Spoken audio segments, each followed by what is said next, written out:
Hi friends, இந்த நாளில் கூட உங்களை சந்திப்பது ரொம்ப சந்தோஷம். எங்கள் ஊழியத்தை தாங்குகிற ஒவ்வொருவருக்கும் நன்றி. உங்களுக்காக ஒவ்வொரு நாள் நாங்கள் ஜெபிக்கிறோம். We thank you for your partnership, how you are supporting us on a monthly basis. இது மாதந்தோறும் எங்களை சப்போர்ட் பண்ணுற ஒவ்வொருவருக்கும் நாங்கள் ஜெபிக்கிறோம், நன்றி செலுத்துகிறோம். இன்றைக்கு இந்த உலகம் பாருங்கள், எவ்வளோ செய்திகள் இருக்குது, விதவிதமான செய்திகள் இருக்குது. ஒரு பக்கம் நம்ம கவனத்தை திருப்புற தமாஷான காரியங்கள் இருக்குது. நமக்கு என்ன நடக்குதுன்னு தெரியாமல் எதையாவது ஒன்று நம்ம வாட்ஸ்அப்பு, யூடியூப்பு, ஃபேஸ்புக்கு இதெல்லாம் ஸ்க்ரோல் பண்ணிட்டே கூட டைம் போகலாம். ஆனால் நம் பின்னணியில் போர் இருக்குது, தேசங்களோட தேசங்கள். அது மட்டும் இல்லை, பற்றாக்குறை இருக்குது, வியாதி கஷ்டத்தில் ஜனங்கள் கஷ்டப்பட்டு கொண்டு இருக்கிறாங்க. அவங்களுக்கு பொருளாதாரத்தில் உதவியற்ற நிலைமையில் இருக்கிறாங்க. வேலை சரியான வேலை இல்லை, கல்யாணத்துக்கு காத்திருக்கிறாங்க, இன்னும் கல்யாணம் ஆகலையேன்ற ஒரு வருத்தம். இப்படி பாருங்கள், கல்யாணம் ஆகிட்ட பிறகு சிலவங்களுக்கு இன்னும் பிள்ளை உண்டாகலையேன்ற வருத்தம். இப்படி பல விதமாக சொல்லிக்கிட்டே இருக்கலாம். படிப்பில், உறவில், சரீரத்தில், பணத்தில், கடந்த நாள் நடந்த காரியங்கள், வெக்கங்கள், இதெல்லாம் ஜனங்களை தொல்லை கொடுத்துட்ருக்கோம். இதெல்லாம் வெளியே போய் சொல்ல மாட்டாங்க, ஆனால் மனசுக்குள்ளேயே வேதனைப்படுத்தி கொண்டு இருக்கோம். ஆண்டவர் இதெல்லாம் பார்த்து கொண்டு இருக்கிறார். ஒவ்வொருத்தருடைய கஷ்டங்கள், அவங்க வாழ்க்கையில் இருக்கிற போர்களை பார்த்து கொண்டு இருக்கிறார். அப்போது அந்த நாட்களில் நம்ம என்ன பண்ண போகிறோம், எப்படி தயாராக இருப்போம்? பிரச்சனைகள் வரலாம். கடைசி நாட்களில் பாருங்கள், பஞ்சம் இருக்கும். கடைசி நாட்கள் என்னமெல்லாம் நடக்கும்ன்றாங்க. என்ன நடந்தாலும் எனக்கு எப்படி நான் என் வாழ்க்கையை தைரியமாக இருக்க முடியும்? ஏன்னா எனக்கு ஒரு பெரிய தேவன் எனக்கு இருக்கிறார். I have a big God. அதனால தான் அவர் என்ன சொல்கிறாரு, உனக்கு பஞ்சத்தின் மத்தியில் கூட நீ பயப்படாத, கஷ்டத்தின் மத்தியில் பயப்படாத, நான் உன் கூட இருக்கிறேன்.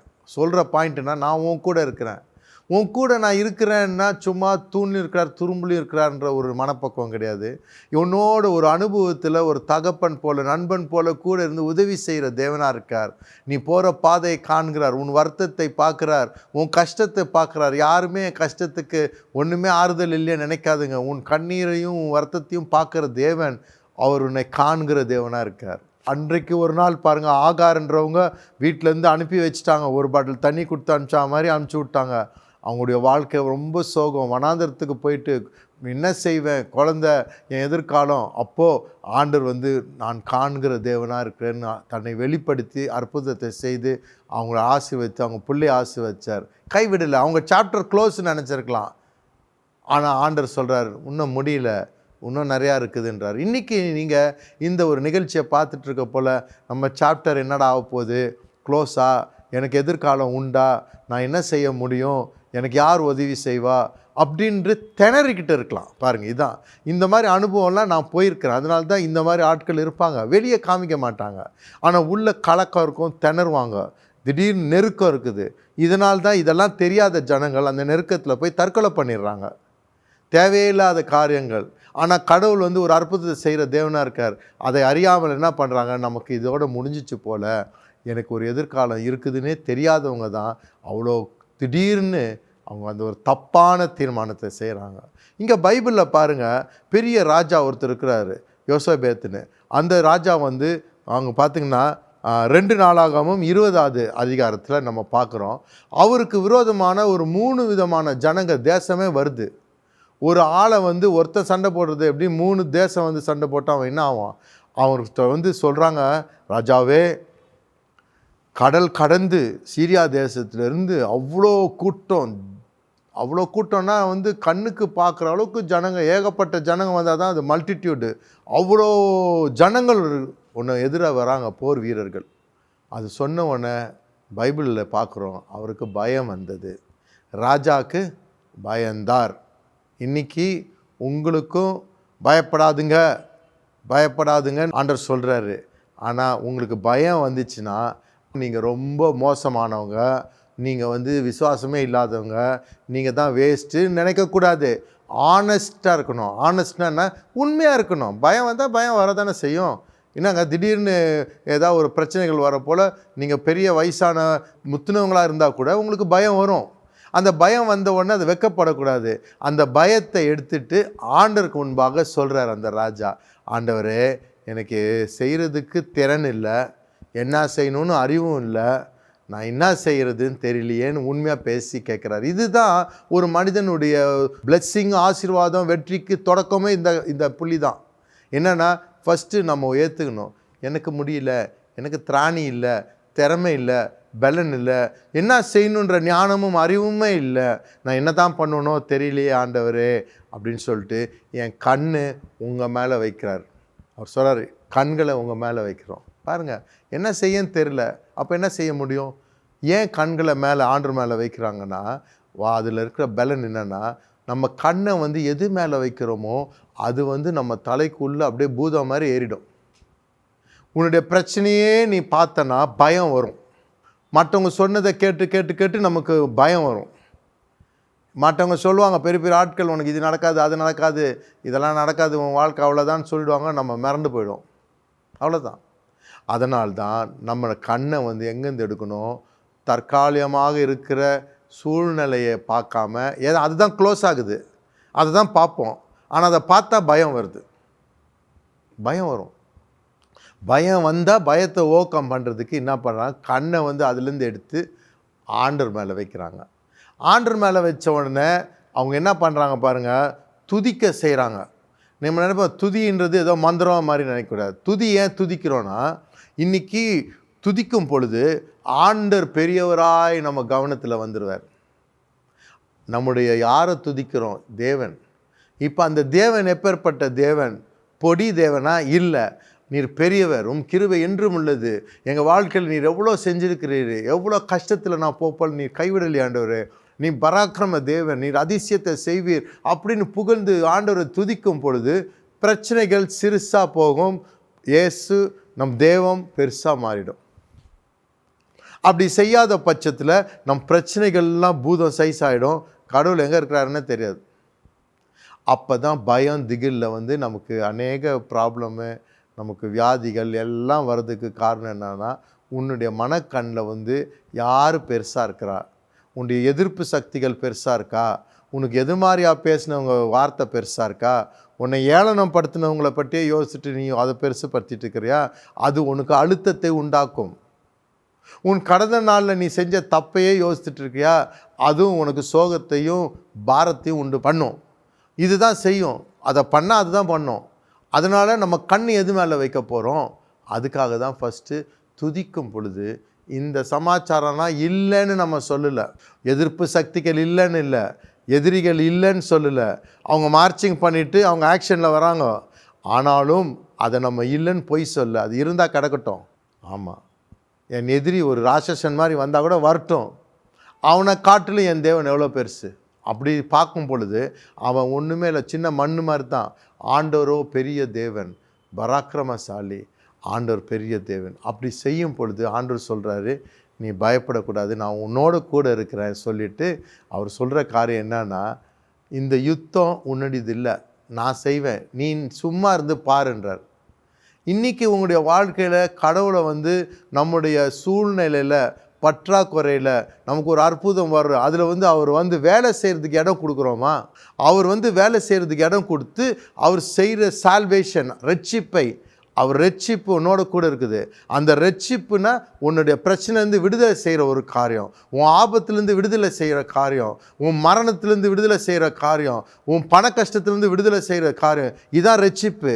இந்த ரட்சிப்பை நீ பார்ப்ப, நீ ஆனால் என்ன பண்ணுற, நீ ஒன்றும் சண்டை போட போகிறதில்ல, நீ அமர்ந்திருந்து பார்.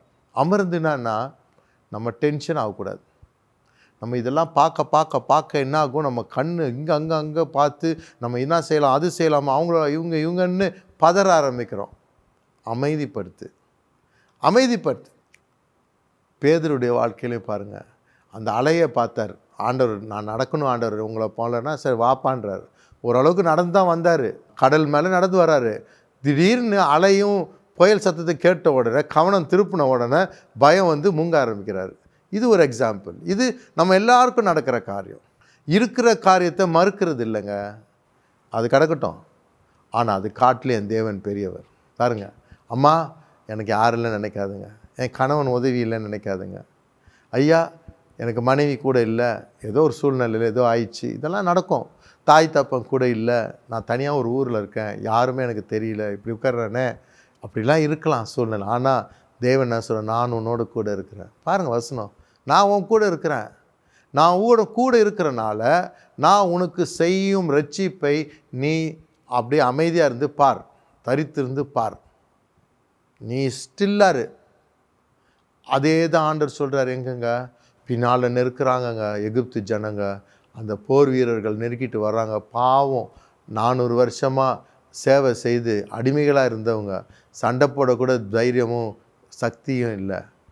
ஆனால் அவங்க நடந்து வராங்க, அவங்க ரதத்தில் வராங்க, அவங்க துரத்துறாங்க.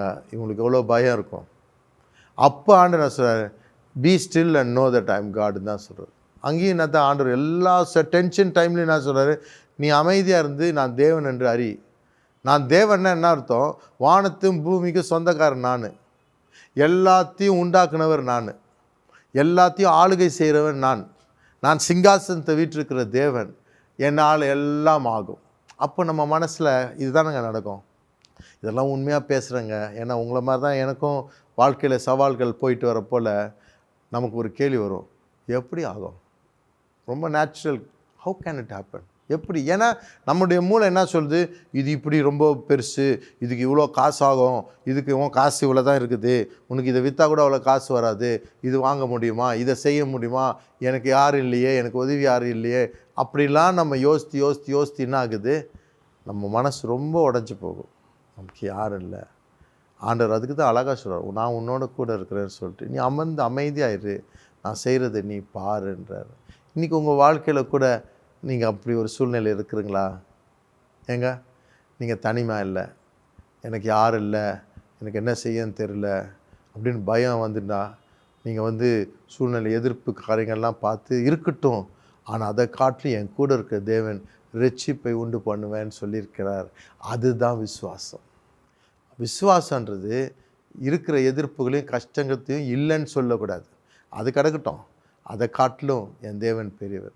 எப்படி பிரதர், எப்படி நீங்கள் நினைக்கலாம், இதுதான் இது தான் நான் தான் சொன்னேன் உங்களுக்கு, இது எப்படி ஆகுன்ற கேள்வி வரும். இது மரியாள் அம்மாவுக்கு வந்துச்சு. மரியாள் அம்மாவுக்கு தேவதூதர் சொல்கிறாங்க, உனக்கு ஒரு ஆண் குழந்தை உண்டாகி அவர் இயேசுன்னு பேரிடு, இது எனக்கு எப்படி ஆகும், கணவனை அறியனே. கணவனே இல்லை சார், இது எப்படி சார் நடக்கும்? கேட்குற கேள்வி அழகான கேள்வி, உண்மையான கேள்வி, நல்ல ஒரு ஒரு வாழ்க்கையில் நடைமுறையில் நடக்க முடியாத காரியத்தை பேசுகிறாங்க, எப்படி சார்னு. அப்போ ஆண்டவர் சொல்கிறாரு, கடவுள் மூலம் இது லேசான காரியம், கடவுளால் ஆகாது ஒன்றும் இல்லை, பரிசுத்த ஆவியானவர் உண்டாக்குவார் செய்வார் எல்லாம் சொல்கிறவனு சரி எடுத்துக்கிட்டாங்க. நம்ம ஆவிக்குரிய தகப்பன் தாய் ஆபிரகாம் சாராள், அவங்களுக்கு எத்தனை வயசு ஆயிடுச்சு பாருங்கள், 90 வயசுக்கிட்ட எல்லாம் வச்சு அவங்களுக்கு 100 வயசு ஆன பேர் தான் குழந்தை பிறகுது. 70 வயசில் அவர் வாக்கு தத்தத்தை கொடுக்குறாரு. அப்போ அந்த அம்மா கேட்குறாங்க, அந்த ஐயாவும் கேட்குறாங்க, எங்களுக்கு எப்படி இது ஆகும், வயசாகிடுச்சு, எங்களுக்கு ரொம்ப வயசாகிடுச்சு சார், எங்களுக்கு பிள்ளை பெற்று எடுக்கிறதுக்கு திறன் இல்லை, அந்த உடம்பும் இல்லை, ஒன்றும் இல்லை, எப்படி நீ இப்போ போய் சொல்கிறீரேன்னு சொல்கிறேன். அப்பவும் அவங்களுக்கு என்ன சொல்கிறார், நீ என்ன யோசிக்கணும், ஆண்டவரால் ஆகாதது எது உண்டோ, என்ன மனசுக்கு கொண்டு வரார் பாருங்கள். கர்த்தரால் ஆகாதது எதுவுமே இல்லையே, கடவுள் நினச்சா செய்வார். ஸோ இந்த சூழ்நிலையில் நம்ம மைண்டில் கடவுளை கொண்டு கடவுள் எப்படியோ செய்வார், நமக்கு என்னங்க எப்படின்னு கேட்காதுங்க, எப்படின்னு நம்ம தேவையில்லை, மொத்தம் எனக்கு வேலை ஆகணும். அந்த விசுவாசம், நீர் செய்ய வல்லவர் ஆண்டவர், உம்மால் ஆகாத காரியம் ஒன்றும் இல்லை, என் வாழ்க்கையில் அற்புதம் செய்வீர் அப்படின்னு துதிக்க துதிக்க துதிக்க உங்கள் மைண்டில் இருக்கிற மனசில் இருக்கிற யோசனைகள் மாறி இருதயத்தில் இருக்கிற பாரமாக பலுவாகி பயம் நீங்குது. பயம் நீங்கி செய்வார் என்ற ஒரு நிச்சயம் வருது. ஆனால் கண்ணால் பார்க்குறது எதிர்மாதிரியாக இருக்குது. கண்ணால் பார்க்கல, ஆனால் விசுவாசத்தில் பார்க்க முடிகிறோம் பாருங்கள். அதுதான் ஆண்டவர் செய்ய வல்லவராக இருக்காருன்னு இத்தனை பழைய காலத்துலேருந்து செய்த அற்புதங்கள்லாம் எண்ணி பார்க்கும் பொழுது நம்ம வாழ்க்கையில் ஆண்டவர் நம்மளை ரெடி பண்ணுவார். அப்போ ஆண்டவர் சொல்கிறாரு, நீ தயாராகிரு, நீ போ, நான் உனக்கு செய்வேன்றார். ஆனால் நீ ஒன்றும் செய்ய தேவையில்லை. பாருங்கள், ஒன்றும் செய்ய தேவையில்லைன்றது ஒத்துக்கிறது ரொம்ப கஷ்டம். நான் இப்போ என்ன, நான் முடவனா, நான் சோம்பேறியா, எல்லோரும் என்ன சொல்லுவாங்க, நானும் எதாவது செய்ய வேண்டாமா, நான் ஒன்றும் செய்யாமலே இருந்தேன்னா பொறுப்பில்லாதவன் தண்டமானவன்லாம் சொல்லுவாங்க. நான் என்ன ஆண்டவரே, இல்லைப்பா நீ எதுவும் செய்ய வேணாம், நீ செய்ய வேண்டியது தைரியமாக இரு, விசுவாசத்தை நிலைத்து நில்லு, நான் செய்கிறதை நீ அமர்ந்திருந்து பார். இன்றைக்கி உங்கள் வாழ்க்கையிலங்க என்ன சூழ்நிலை இருந்தாலும் அந்த சூழ்நிலை ஏசப்பாக்கு முன்னால் கொண்டு வந்து, ஆண்டவரே என் திராணிக்கும் என் பெலனுக்கும் மிஞ்சின இந்த காரியம், ஆனால் நான் விசுவாசிக்கிறேன் உம்மால் ஆகும் ஆண்டவரே. அது சொல்லுங்கள், உம்மால் ஆகும் ஆண்டவரே, உம்மாலே ஆகும், உமக்கு ஆகாதது ஒன்றுமில்லை. அற்புதத்தை செய்கிற தேவன், அதிசயத்தை செய்கிறவர். Your God was wondrous God. ஒண்டரஸ்னால் தலைக்கு புரிய முடியாத அளவுக்கு ஆண்டவர் செய்வார். உங்கள் உதவி எப்படி வரும்னு உங்களுக்கு தெரியாது, எங்கேருந்து உதிக்கும் தெரியாது. இன்றைக்கு நான் சொல்கிறேன், உங்கள் வாழ்க்கையில் கர்த்தரை நம்பும் பொழுது அவர் என்ன பண்ணுவார், காகத்துக்கு பேசுவார், விதவிக்கு பேசுவார், ஆண்டவர் திமிங்கலத்துக்கு பேசுவார், எல்லா சூழ்நிலைக்கும் பேசுவார். உனக்கு உதவி எங்கேருந்து வரும்னு தெரியாது, ஆனால் அது வரும். நீ தரித்திருன்னா விசுவாசத்தில் நெல், என் தேவன் எனக்கு செய்வார், என் தேவன் எனக்கு செய்வார் சொல்லிட்டு ஆண்டவரை ஸ்தோத்திரம் பண்ணிக்கிட்டே இருங்களேன். உங்கள் வாழ்க்கையில் அற்புதம் உதிக்கும். நீங்கள் இது லேசாக எடுக்காதுங்க. ஏன்னா ஏதாச்சும் அப்படி இப்படின்னு பேசினா நல்லாயிருக்கும்னு நினைப்பாங்க. இது லேசான காரியம். இதில் என்ன, இது ஒரு லேசான காரியம். ஆண்டவர் சொல்கிறாரு, நீ காற்றையும் காண மாட்டாய் பாருங்க, நீ மழையும் காண மாட்டாய், ஆனால் நீ வனாந்திரத்தை வெட்டி வச்சுக்கிற எல்லா பள்ளங்களும் தண்ணீராய் நிரம்புமா, நிரம்பி வழிஞ்சு ஓடுமா. இது அவருக்கு லேசான காரியம். என்னங்க, வனாந்திரத்தில் நதி கிடையாது, ஒன்றும் கிடையாது. பள்ளத்தை வெட்டி வச்சா காற்றையும் காண மாட்டாய், மழையும் காண மாட்டாய். ஸோ இதெல்லாம் வரப்போகுதுன்ற ஒரு தைரியத்துக்கு அறிகுறியே கிடையாது. ஆனால் இவங்களெல்லாம் நடக்கும். பள்ளங்களெல்லாம் தண்ணீராக நிரம்பி ஓடுமா. எங்கேருந்து வருதா, அங்கே உள்ளேருந்து வருங்க. என்னப்பா நீங்கள் இதை சொல்கிறீங்க, பைபிள் எழுதியிருக்குதுங்க. ஆண்டவர் இப்படி அற்புதங்களை செய்தார். இது மட்டும் இல்லை, ஈசாக்குடைய வாழ்க்கையில் பாருங்கள்.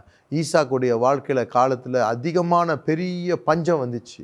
பஞ்சம் வந்தவொடனே அந்த தேசத்தில் இருக்கிற ஜனங்கள்லாம் எகிப்துக்கு ஓட்டாங்க.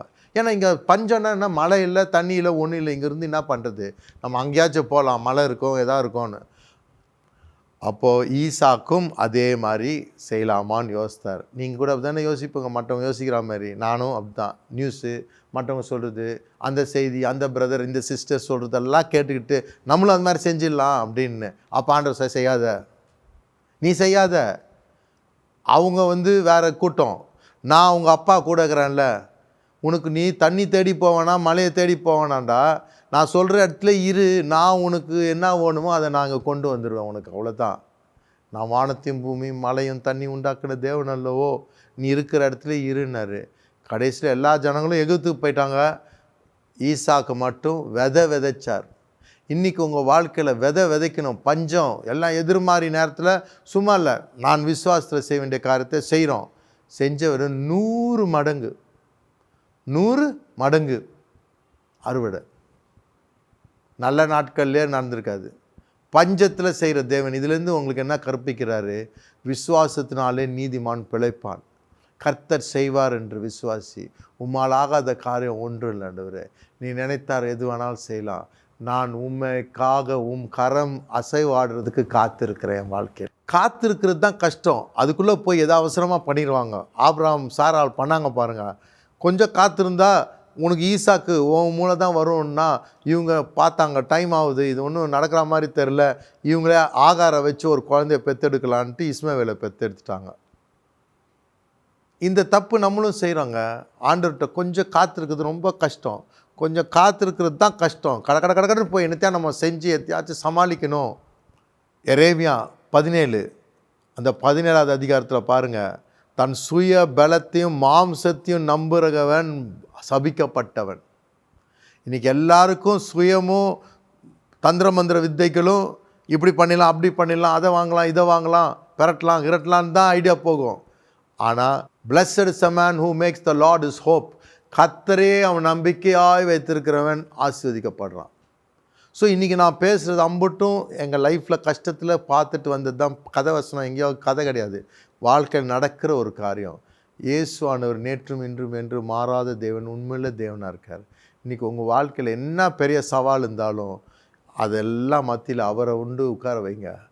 தேவனை சிங்காசனத்தில் வீட்டுக்கிறவர் மேலே உன் கண்களை பதித்து, உம்மால் ஆகாத ஒன்றில் உண்மையே பார்க்குறேன்றவர், நான் அமர்ந்திருக்கிறேன், என் சார்பாக உங்களுடைய ரட்சிப்பை வெளிப்படுத்துங்க அப்படின்னு ஒப்பு கொடுப்போம். அற்புதம் உதிக்கும் உங்கள் வாழ்க்கையில். அற்புதம் கண்டிப்பாக உதிக்கும். இன்றைக்கி உங்களுக்கு நான் ஒரு சிறு ஜெபத்தை பண்ணுறேன். அப்பா, இந்த ப்ரோக்ராமை பார்த்து கொண்டு இருக்கிற ஒவ்வொரு உள்ளம், கலங்கின உள்ளம், பயந்த உள்ளம், நடுங்கிட்டு இருக்கிறவங்க, அவங்க கஷ்டம் அவங்களுக்கு தான் தெரியும். இன்றைக்கு நீங்கள் அவங்களோட பேசுகிறங்க ராஜா. அவங்க வாழ்க்கையில் இருக்கிற அந்த புகை மண்டலங்கள் எல்லாம் போயிட்டு ஒரு நம்பிக்கை வரட்டும். கிளியராக உங்கள் கண்களை மூடுகிறது ஆண்டவரே. உம்முடைய வெளிச்சத்தை பார்க்க முடியாதபடிக்கு பயங்கள் இப்பொழுது ஒரு அற்புதம் உதிக்கட்டும். அவங்க வாழ்க்கையில் எல்லா விதமான தடைகளும் நீங்கட்டும். In the name of Jesus, இயேசு நாமத்தினால அந்த குடும்பத்தில் அவங்க வாழ்க்கையில் தனிப்பட்ட வாழ்க்கையில் இருக்கிற பாரம் நீங்கி போட்டு பயம் நீங்கி மேலே இருக்கிற விசுவாசம் நம்பிக்கை வந்து ஒரு அற்புதம் உதிக்கட்டும். Bless them, Father. Jesus name I pray. Amen. Thank you friends for watching this program. இந்த ப்ரோக்ராம் பார்க்குறதுக்காக ரொம்ப சந்தோஷப்படுறேன். ஏன்னா உங்கள் விசுவாசம் பலப்பட்டு நம் தேவன் எப்பேற்பட்ட தேவன், அவர் செய்யும் அற்புதத்தை நீங்கள் அனுபவித்து உங்கள் வாழ்க்கை வறட்சியிலேருந்து செழிப்பாய் மாறி கட்டுப்பட்ட வாழ்க்கையிலேருந்து அற்புதத்தை அனுபவிக்கணும். உங்களுக்காக நாங்கள் ஜெபம் பண்ணுறோம். எதுனாலும் எங்களோட நீங்கள் ஃபோனில் தொடர்பு கொள்ளுங்கள். இந்த ஊழியத்தை நீங்கள் தாங்கலாம். நீங்கள் எங்களுடைய ஜிபே நம்பரை பாருங்கள். இதில் நீங்களும் பங்காளராக மாறுங்க. எந்த சிறு தொகை கொடுத்து நீங்களும் ஒரு பங்காளராக மாறுங்க. இந்த ஆசீர்வாதம் உங்களுக்கும் வரும். God bless you. Dear friends, எப்பொழுதுமே நம்முடைய நிகழ்ச்சி ஞாயிற்றுக்கிழமையில் இருந்துச்சு. இப்பொழுது ஞாயிற்றுக்கிழமையிலிருந்து புதன்கிழமையாக மாறி இருக்குது. அதே 10:30 மணி நைட்டுக்கு நம்ம நிகழ்ச்சி வரும், பாருங்கள். அது மட்டும் இல்லை, நம்முடைய யூடியூப்பில் போய் Isaac Joe MNM Isaac Joe TV ministries இதை டைப் பண்ணிங்கன்னா நம்முடைய தமிழ் செய்திகளையும் நீங்கள் பார்க்கலாம். நீங்கள் அதில் போய் நீங்கள் சப்ஸ்கிரைப் பட்டன் அமுக்கி அதில் இருக்கிற பெல் பட்டனையும் அமுக்குனுங்கன்னா நம்ம ரிலீஸ் பண்ணுற ஒவ்வொன்றும் தவறாமல் உங்களுக்கு முதல்ல அறிவிக்கப்படும். உங்கள் பிரச்சனைகளுக்கும் தேவைகளுக்கும் மற்றும் ஆலோசனைக்கும் நீங்கள் எங்களை தொடர்பு கொண்டால் எங்கள் ஜெப வீரர்கள் உங்களுக்காக ஜெபிக்க ஆவலுடன் உள்ளனர். நீங்கள் தொடர்பு கொள்ள வேண்டிய தொலைபேசி எண்கள் 9884422220 988445555550.